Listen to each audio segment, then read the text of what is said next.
ফুলের রঙে রঙিন হয়ে উঠেছে বিশ্ব ঐতিহ্যের ৬০ গম্বুজ মসজিদ।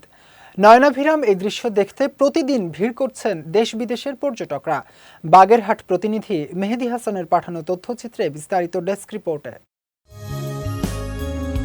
মসজিদের সামনে কিংবা পাশের জাদুঘর, যেদিকেই চোখ যায় শুধু ফুল আর ফুল। বিচিত্র রঙের ফুলে সেজে উঠেছে পুরো এলাকা। প্রাকৃতিক এই সৌন্দর্য যেন হাতছানি দিয়ে টেনে নিচ্ছে দর্শনার্থীদের।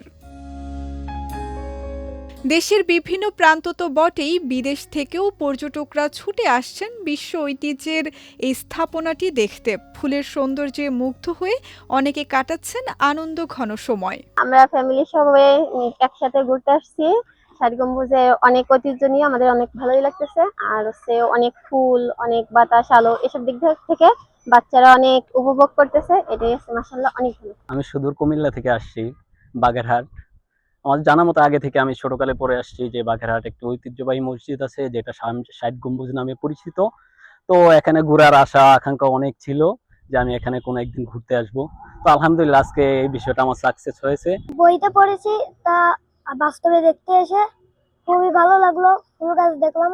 এদিকে বাগেরহাট সদর উপজেলা কৃষি অফিসের সহায়তায় সূর্যমুখী সহ বিভিন্ন ফুলের বীজ রোপণ করা হয়েছে, নেওয়া হয়েছে নানা নান্দনিক উদ্যোগও। প্রতি বছরে আমরা বিভিন্ন ধরনের ফুল গাছ লাগিয়ে থাকি। এরই ধারাবাহিকতায় এই বছর আমরা প্রায় 50টি প্রজাতির বেশি ফুল গাছ লাগিয়েছিলাম। এই মুহূর্তে সূর্যমুখী বেশ আমাদের ক্যাম্পাসে বেশ পরিমাণে ফুটেছে এবং দর্শনার্থীরা এসে তারা প্রথমেই কিন্তু এই বিশ্ব ঐতিহ্য ৬০ গম্বুজ মসজিদ পরিদর্শনের পাশাপাশি এই ফুল বাগান পরিদর্শন করছে এবং তারা এই কর্তৃপক্ষকে সাধুবাদ জানিয়েছে।